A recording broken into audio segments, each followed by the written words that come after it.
एक बार आओ फेर, तुम दक्षिण दिशा से आइयो, उत्तराखंड को जाइयो, फिर उसी तरह गरनाइयो जैसे बनी मैं शेर। ऋषि दयानंद से कह दो भारत में आवे फेर, तुम उसी दमक से आइयो, काशीपुर में जाइयो, दूरतों को मान गिराइयो, रहे भरम जाल में घेर। ऋषि दयानंद से कह दो भारत में आवे फेर, तुम अधर्म पाखंड मिटाइयो, वैदिक धर्म बढ़ाइयो, और पोपो ने मार मिटाइयो, जो भरम जाल में रहे घेर। ऋषि दयानंद की आज्ञा सिर धारे, और भाषा में छंद उचारे, शिष्य बस्ती राम पुकारे, कितला दी इतनी देर। ऋषि दयानंद से कह दो भारत में आवे फेर। तो आज जो आपने ये एक इतने उत्तम प्रथम कोटि के भजनोपदेशक का जो ये तर्पण का काम किया है, एक सच्चे ब्राह्मण के तर्पण का काम, वास्तव में ये समय की आवश्यकता है। डॉक्टर साहब बैठे रहो, तास जी क्या कहा वो तो नहीं बता सकता सभा में, लेकिन हमारी स्थिति तो कैसी होगी कि एक बड़े उत्तम भजनोपदेशक हुए, पंडित चिरंजी लाल जी, राहो गांव पंजाब में है। ऋषि दयानंद के बाद उन्हीं का बलिदान हुआ था, और लावणियां गाते थे अपनी बना के। एक ने मुंह पे थूक दिया, वो मुंह पूछ के ये बोले भाई हम तो हुए चोपड़ा है, बोले मेरा इससे कुछ नहीं बिगड़ा है, चोपड़ा गोत्र के थे। इतने तपस्वी, माता मर गई तो बोले भाई मैं वैदिक रीति से संस्कार करूंगा। पूरे के पूरे गांव में एक भी नहीं मिला कंधा देने वाला। अंत में अपनी माता बोले धर्म नहीं छोड़ूंगा, वैदिक धर्म से ही संस्कार करूंगा। माता को उसको लाश को गठड़ी बांध कर और पीछे बांध लिया, और स्यापा गाना जरूरी होया करता पंजाबियों में। पंजाब में स्यापा भी अपना खुद बना लिया। और क्या स्यापा बनाया? बस्ती राम एक तो तेरी माँ मर गई, दूजा पोपा ने पा लिया घेरा। तो डॉक्टर साहब हमारी तो ये दशा है एक तो माँ मर गई, ऊपर पोपा ने घेरा डाल लिया। तो ये कहीं नहीं बचोगे। फिर पहले भी सेध किया था, अब भी सेध कर रहा हूं, सांप के अंदर यदि जहर होता है, सांप का कुछ नुकसान नहीं होता। अनेक राज्य वो तो बनी चुके पहले, ईसाई कम्युनिस्ट, उनमें मैं तो वर्षों से सचेत करता रहा हूं। अब तुम्हारे हरियाणा का नंबर है और ये हो चुका है, सारा का सारा वो फैल गया। अब लठ लेके किसके साथ खड़े थे कि लठ लेके खड़े, हाँ माओ कौन होगा, किसकी रक्षा में खड़े थे? दादा बस्तीराम ने क्या लिखा है इसी पुस्तक में, ये भाई सुशील जी कह रहे थे, थोड़ा सा ये भी आया कि अपनी छाप लगा कर दूसरे को दे दिया करते नहीं, पक्का और किसी के भजन है वे। और उन्हीं भजनों पे एक भाई ने पीछे वो उठाया ऑब्जेक्शन के, देखो दादा बस्तीराम ने क्या लिख रखा, जिसमें भी किसी का नाम आ गया, चाहे हरि सिंह का आ गया, चाहे बलदेव का आ गया, चाहे किसी का भी नाम आ गया, वो दादा बस्तीराम के भजन कैसे हो गए? ये भी आर्य विद्वानों ने और वो देखना चाहिए। तो मैं सेध कर रहा हूं कि आपके यहाँ क्या स्थिति बनेगी आपकी, कि जो पहले भजनोपदेशक या प्रचार होते थे तो डले भी लगते थे, गालियां भी देते थे, झगड़े भी होते थे। उन्होंने बलिदान दिया उन तपस्वियों ने, और हमारे लिए ऐसी स्थिति बना दी हम निर्भीक हो के कहीं भी प्रचार करें। लेकिन भरम में मत बैठियो, अब जाके दिखाओगा मुंह में। चौपाड़ों में यदि जाओगे तो जोन सी कौम स्वागत करे थी थारा, वह तुम्हारे से शास्त्रार्थ करेगी। ये ऐसी स्थिति हमने भी भोगी है कि फलाना पाखंडी गुरु है, कि ये तो वो है, ये तो फलानी जाति का है, क्या तो गुरु होया है हमारे में। वो ये कह रहे, वो ये नहीं कह रहे कि हमारे में भगत फूल सिंह भी होया, हमारे में चौधरी छोटू राम भी होया, हमारे में और भी आचार्य बलदेव जी होए, स्वामी ओमानंद जी होए, हमारे उससे कुल से और उससे। लेकिन वह कहेंगे ना, केवल एक ही गुरु होया, उस डोंगी गुरु का नाम लेंगे जो हमारे पीछे लगा रहे हैं। तो ये स्थिति कैसे आ गई? ये गांव गांव में जो प्रचार और उसके अभाव में आ गया। अभी ये भाई क्या नाम है इनका गा रहे थे, बड़ा बढ़िया प्यारा भजन भजन सुना ऋषि दयानंद का। जब कभी भी देख लो आर्य समाज का काम कब हुआ है, जब उच्च कोटि के विद्वानों ने और जो साधारण मिशनरी विद्वान है या कार्यकर्ता जब उन्होंने मिलकर काम किया है तो आर्य समाज का प्रचार फैला है। जैसे आचार्य बलदेव जी या कृष्ण जी जैसे और है, इनको लेकर कार्य करते रहते थे। उनकी एक शैली थी कि नेताओं के साथ तो कागजी कार्रवाई में बैठा करते थोड़ा सा, बस उनको दूर करके इनको लेके फिर गांव गांव में निकल जाया करते। तो ये जो भाई भजन सुना गया, विद्वान अपना काम करो, माँ से रामपत जी के वो बैठे हैं, पोते बैठे हैं। जज्जर की तरफ व्याख्यान था जगदेव सिंह सिद्धांती जी का, वेद पे बड़ा जबरदस्त व्याख्यान दिया। वेद पे जब व्याख्यान दिया वो सुनने वाले थे साधारण आदमी, फिर दादा उसका नंबर आया रामपत जी का, वो बोले भाई ये वेदवाद की तो इतनी बात समझ में मेरा आवे नहीं, हाँ सत्यार्थ प्रकाश ऋषि दयानंद पर अवश्य बोल लूंगा। और अपने विद्वान के प्रति भी श्रद्धा दिखाई कि बोला वेदवाद पे कोई आक्षेप करे तो वो काम हमने इनते दे रखा, बोला वो निपटावेंगे। और कई भी दूरतों को नहीं बोलने दिया। एक बार शास्त्रार्थ हो रहा आर्य समाज के बहुत बड़े विद्वान का एक मुसलमान विद्वान के साथ जो कुरान का विद्वान था, और अनेक तर्क दिए आर्य समाज के विद्वान ने, वो मानना ही नहीं। वो बोला ना हम विद्वान हैं और कुरान उसकी अल्लाह की पुस्तक है और हमारे से ही जान विज्ञान फैला है। रामपत जी बैठे हुए थे, एकदम खड़े हुए, बोले ओए जब का सुन रहा हूँ बैठ जा। बोला थारे पैरा तले तो तेल था और थारे बुजुर्ग भेड़ और ऊँट चरा चरा मर गए। बोला तुमने न्यूए नहीं पता था थारे पाया तले क्या है? तेल।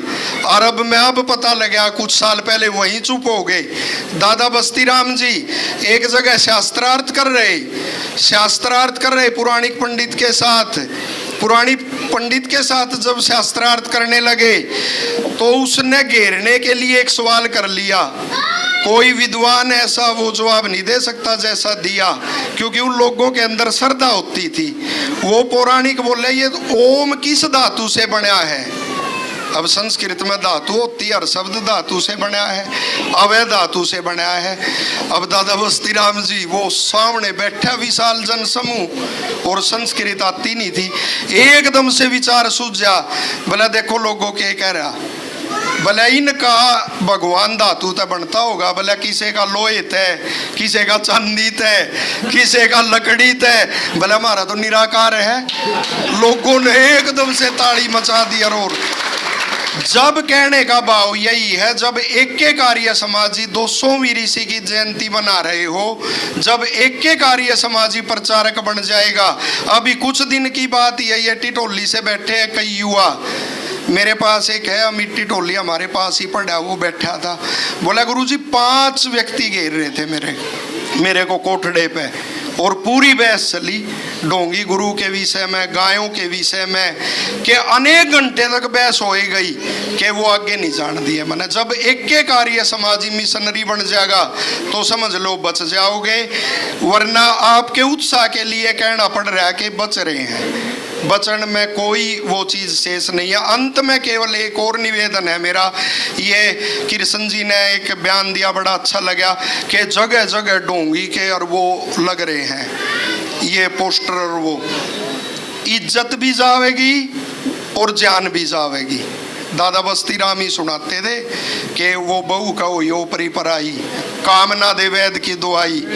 बड़ा अच्छा एक कली है कि करके मसोरा बाबा जी बुलाया, बाबा जी ने चौबारे में डेरा लगाया, बभूत चटाई झाड़ा लगाया, शांति सी होती आई, कामना दे वैद की दुआई। आगे देखो इसका परिणाम क्या बता रहे, उसके तो शांति होगी जैसे भी हुई।